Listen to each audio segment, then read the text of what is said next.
Welcome back to biologic. और आज हम जानेंगे मोनोक्यूलर विजन और बाइनोक्यूलर विजन के बारे में। तो मोनो मतलब क्या होता है? One. Mono means one and bi means two. Bi means to.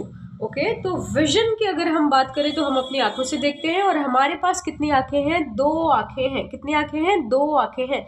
तो मोनोक्यूलर विजन की अगर हम बात करें तो दो आंखें जो है, एक एक आंख अपने लिए अलग अलग चीजें ढूंढेगी देखने के लिए। मतलब two eyes and two different objects can be seen. Monocular vision की अगर हम बात करेंगे तो दो आंखें हैं और एक आंख अलग चीज देखेगी और एक आंख अलग चीज देखेगी।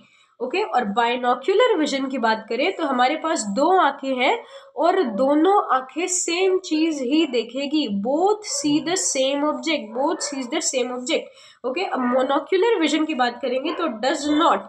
अच्छा, मतलब जब हम एक आंख से कुछ और चीज देखेंगे और दूसरी आंख से कुछ और चीज देखेंगे तो वो चीजें हमारी आंखों से कितनी दूर है ये हम नहीं समझ पाएंगे और ना ही हम उन चीजों की शेप को समझ पाएंगे।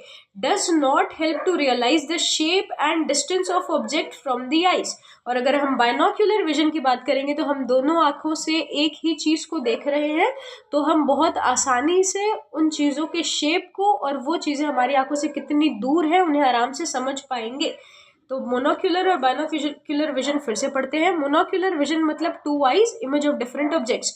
To eyes both see the same object. Monocular vision फिर पढ़ेंगे तो does not help to realize the shape and distance of object from the eyes. और बाइनोक्यूलर विजन पढ़ेंगे तो helps to locate the exact distance and shape of an object. Okay, अब monocular vision की बात करेंगे तो इसके एग्जांपल्स में आते हैं frog, cow and horse. Frog, cow and horse मतलब गाय जो है वो अपने एक आंख से कुछ और एक आंख से कुछ और देखती है और जो चीज उसके पास है या दूर है वो नहीं समझ पाती। और अगर बाइनोक्यूलर विजन का एग्जांपल्स अगर हम देखेंगे तो उसमें आएगा मैन यानी कि हम लोग, मंकी, आउल एंड टाइगर।